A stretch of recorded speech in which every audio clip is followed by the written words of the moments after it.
Livro do profeta Isaías, o capítulo 40, a partir do versículo 28. Falei errado. Versículo 28, Isaías 40, a partir do versículo 28. Diz assim a palavra de Deus, sem demora, diz assim: Não sabes, não ouviste, que o eterno Deus, o Senhor, o Criador dos confins da terra, nem se cansa, nem se fatiga? Não há esquadriação do seu entendimento, dá vigor ao cansado e multiplica as forças aos que não têm nenhum vigor. Os jovens se cansarão e se fatigarão, e os jovens certamente cairão, mas os que esperam no Senhor renovarão as suas forças e subirão com asas como águias. Correrão e não se cansarão, caminharão e não se fatigarão. Amém? Vamos pode se assentar em nome de Jesus. Glória a Deus. Eu ia trazer para os irmãos hoje uma outra palavra que eu estava lendo essa semana, mas estando aqui hoje orando ao nosso Deus, eu me lembrei, veio a minha lembrança, a segunda lei da termodinâmica. Alguém conhece a segunda lei da termodinâmica? Já ouviu falar? Quem aqui teve no segundo grau? Tem certeza? Não, estou brincando, gente. Ninguém é obrigado a lembrar leis das físicas depois de anos sem estudar, né?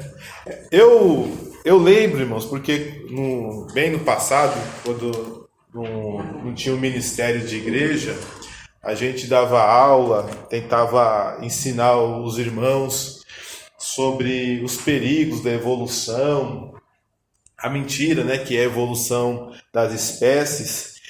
E um dos motivos é simples. O que é a segunda lei da termodinâmica? Tudo tende a ter um início, um pico de energia, depois uma diminuição gradual e depois tende a desaparecer. Então tudo nasce, cresce, adoece e morre. Tudo que é vida, tudo que tem energia tem esse ciclo e não tem como, não adianta, né? Até as estrelas morrem, as mais brilhantes estrelas no céu, o nosso sol vai morrer, tudo perde energia, tudo irá morrer. Nada que há neste mundo, nada do que foi criado tem condições de sobreviver para sempre. Não tem como. Tudo morre. É uma lei certa. É como diz para os irmãos: eu tenho uma certeza. Uma. Qual que é a certeza que você vai morrer? Não, nem essa eu tenho certeza. Porque Jesus pode voltar. A Bíblia diz que os que estiverem vivos subirão com Cristo, e depois os mortos, primeiro vão os mortos, os que estiverem vivos encontrarão com o Senhor nos ares, seremos arrebatados ao tocar de uma trombeta. Então eu tenho certeza que eu vou morrer. A única certeza que eu tenho é que Jesus vai voltar, essa eu tenho certeza. Agora que eu vou morrer, eu não sei. Lógico que eu posso morrer, mas eu não tenho certeza. Não tenho, porque se Jesus voltar amanhã e eu sou salvo em Cristo Jesus, então não vou experimentar a morte. Elias não experimentou a morte, Enoque não experimentou a morte.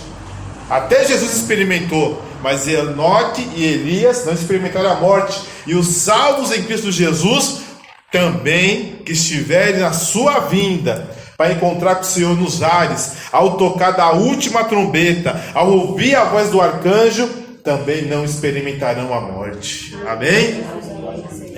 É lindo e maravilhoso isso. Mas voltando para além da entropia, é o seguinte: tudo tende a morrer. E eu estava pensando que muitos de nós, no princípio da nossa fé, nós orávamos, buscávamos, íamos para as igrejas e não faltávamos nenhum culto, estávamos sempre firmes, sempre lendo a palavra, sempre ouvindo uma pregação, tendo aquele prazer de ouvir um hino, ficava o dia todo com a rádio em alguma estação evangélica, ouvindo hino, ouvindo pregação, ouvindo testemunho, lendo livros, perguntando para os irmãos. perguntando aonde havia cultos.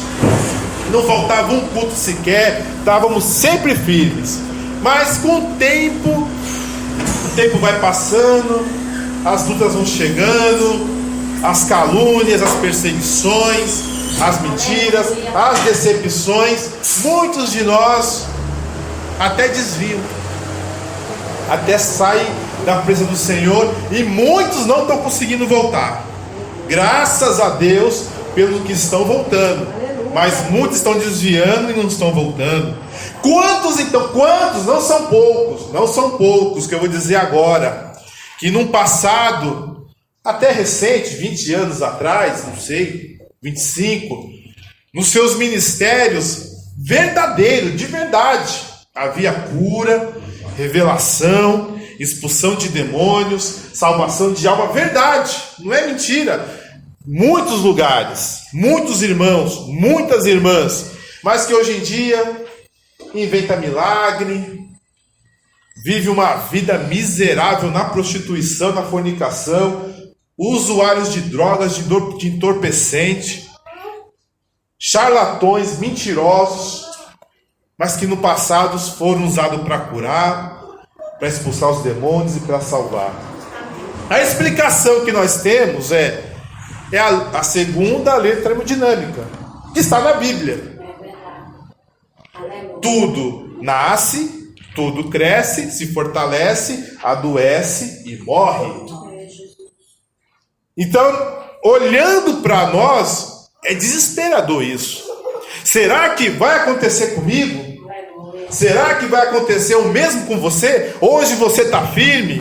Hoje você está orando? Hoje você venceu o frio, venceu a garoa, venceu o vento, venceu o cansaço da semana, porque eu tenho certeza que a sua semana foi atribulada. Você teve os seus problemas no trabalho, os seus problemas familiares, mas hoje está aqui ouvindo a palavra do Senhor. Mas será que no futuro eu e você iremos nos desanimar? Será que eu e você vamos parar de orar? Será que eu e você vamos parar de ter esse vigor de vir para a casa de Deus e ouvir a palavra dele? Será que Deus vai parar de nos usar para orar pelas nações, para pregar esse evangelho? O que será de nós? Será que essa lei que é a lei do pecado, porque Deus foi claro a Adão: não comerás do fruto da árvore que traz o conhecimento do bem e do mal, porque no dia que dele comeres, morrerás.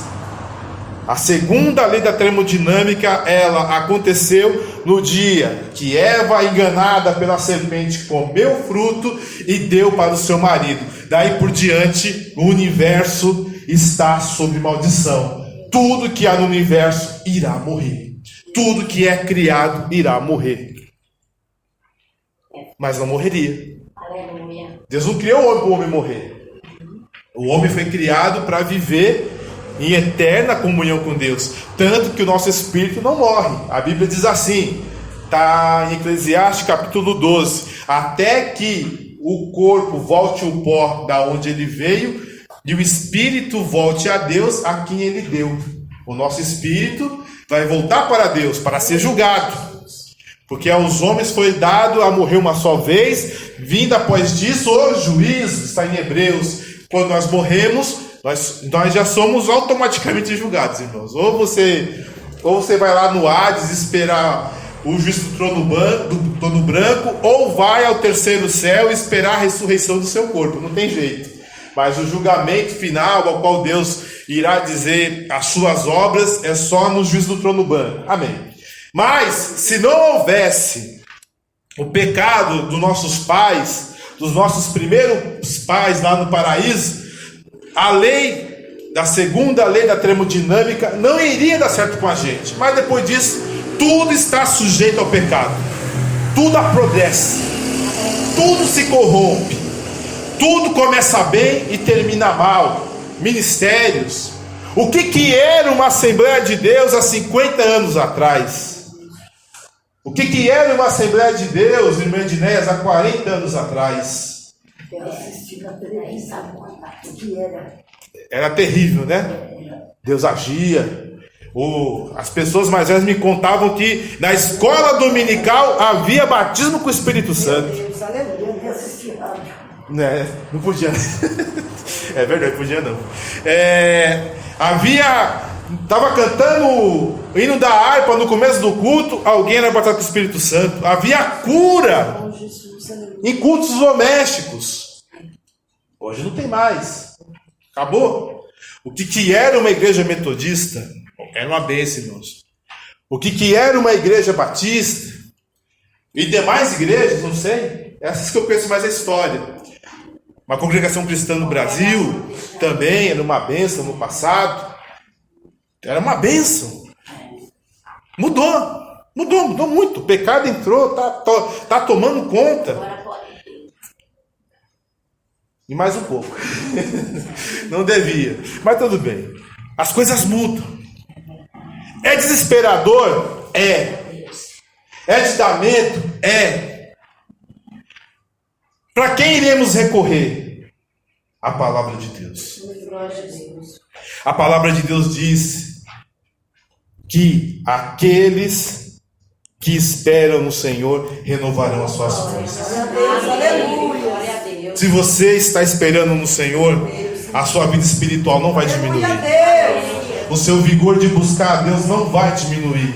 A sua vontade de orar, a sua vontade de ler a Bíblia, a sua paixão pela vontade de aprender as coisas de Deus, de evangelizar, de ver as nações salvas, de ver os povos convertidos, não vai diminuir.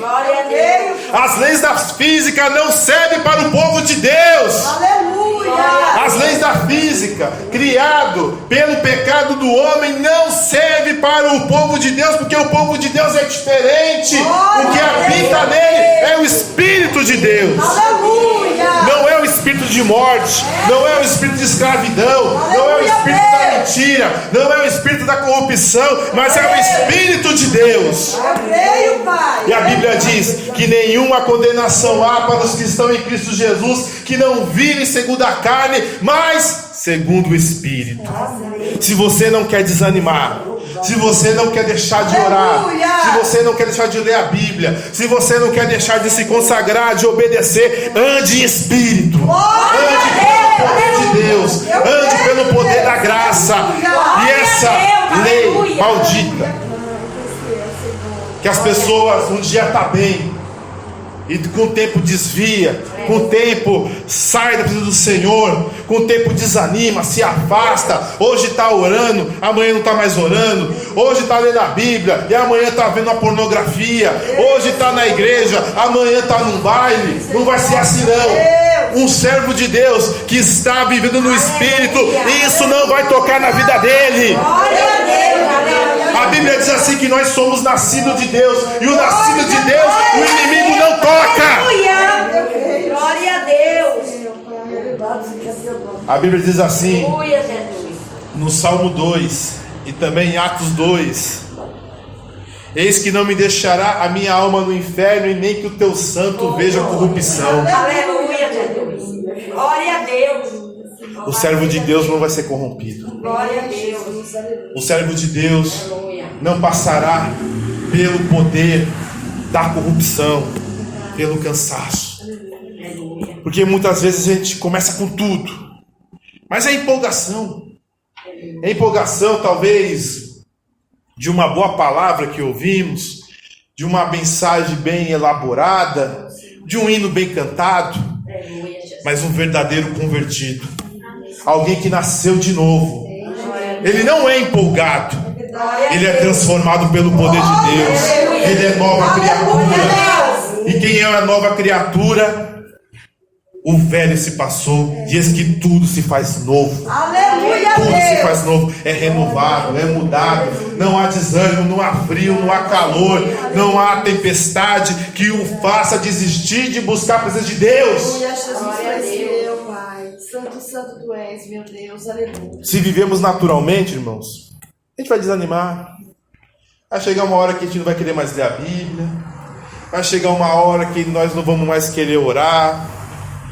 Não vamos ter mais forças de falar de Jesus para ninguém. Vamos começar a pecar. se viver no natural do homem. No natural. Só que Jesus nos chamou para viver o sobrenatural. Amém, Deus. Aleluia. É os nascidos, não pela carne, nem pelo sangue e nem pela vontade do varão, mas são aqueles que nasceram de novo. Glória a Deus. Por isso disse Jesus: se não nascer de novo, não poderá ver o reino de Deus. Glória a Deus. O novo nascimento, o nascimento de uma criança já é um milagre. É inexplicável como duas coisinhas pequenas, né? São dois zigotos. Dois zigotos se encontram no útero e conseguem se desenvolver até ter ossos, ter membros, ter órgãos, pele, óleo, cérebro. Aleluia! Já é um milagre. Glória a Deus! Uma única vida é um milagre. Senhor. Eu digo que um nascer de novo é um milagre. Glória a Deus. Porque um crente nascido pelo poder do Espírito Santo, que nasceu do céu, ele não vai desanimar. Ele pode ficar triste. Ele pode talvez até pensar em parar. Mas ele não consegue. Porque o que está dentro dele é mais forte. Aleluia, Jesus. Porque o que está na sua alma o impulsiona a continuar andando, a continuar indo para frente, Glória a Deus. a não recuar. Jesus. Porque o Senhor não renova. É Deus, aleluia. Grande Deus. Porque o Senhor dá vigor ao cansado e multiplica as forças do que não tem nenhum vigor. Os jovens se cansarão e se fatigarão, e os mancebos certamente cairão, mas os que esperam no Senhor renovarão suas forças e subirão com as asas como águias. Lá no Salmo 6 diz assim, que a nossa mocidade se renova assim como a águia. Não vou explicar sobre a águia, né? Não entendo nada de ornitologia, sei lá, de bicho, né? Mas ela se renova, né? Tira as penas, ela tira as unhas, tira o bico. Aleluia. E ela fica novinha, né? Glória a Deus. Ela vive anos e anos, porque ela se renova. Glória a Oh, Deus. Pai, aleluia. E a Bíblia diz que a nossa vida é assim. Quando a gente já está parando um pouquinho de ler a Bíblia, quando está parando de orar, vem Deus e renova. Aí você volta a ler a Bíblia, você volta a orar, você volta a jejuar, você volta a buscar. Glória a Deus. É um círculo. Não é um círculo da morte. De nascer, crescer, fortalecer, adoecer e morrer. É o círculo da vida. Aleluia. É crescer e crescer, renovar, crescer, ficar velho, renovar, ficar velho, renovar. É uma renovação constante que nunca para. Quem faz isso é a sua carne, é o seu natural, é a sua força de vontade, é o Espírito Santo de Deus. Glória a Deus. Aleluia, eu creio. É isso que ele faz. Então não desanima não, irmão. Ao você ouvir, fulano era uma benção, agora pecou. O fulano que curava, agora ficaram sabendo que ele tem 200 amantes. A fulana que era uma bênção de Deus, é viciada em cocaína. Não se preocupe. Amém. Cada um vai dar conta com Deus. Eu e você, seja lá quem for, vai dar conta com Deus. Aleluia, Jesus. Se firma na palavra do Senhor. A palavra do Senhor diz que os que esperam no Senhor renovarão as suas forças. Não olha para o homem. Mas pastor Marcelo, irmão Marcelo, aquela pessoa era de Deus. Se ela desanimou, eu acho que eu também vou desanimar. Não pense assim. Aleluia, Jesus. Glória a Deus. Não pense assim. Glória a Deus. Porque quem dá força é o Senhor. Quem sustenta é o nosso Deus. Não é o homem. O homem, ele se corrompe. O inimigo engana. O inimigo traz ilusões. Mas muitas vezes as pessoas começam bem, mas deixam de andar no Espírito. Esse é o segredo. Deixam de andar no Espírito e começam a andar na carne. E a inclinação da carne é a morte. E a inclinação do Espírito é vida. Ande em espírito e não cumprireis as concupiscências da carne. Amém? Que Deus abençoe os irmãos em nome de Jesus.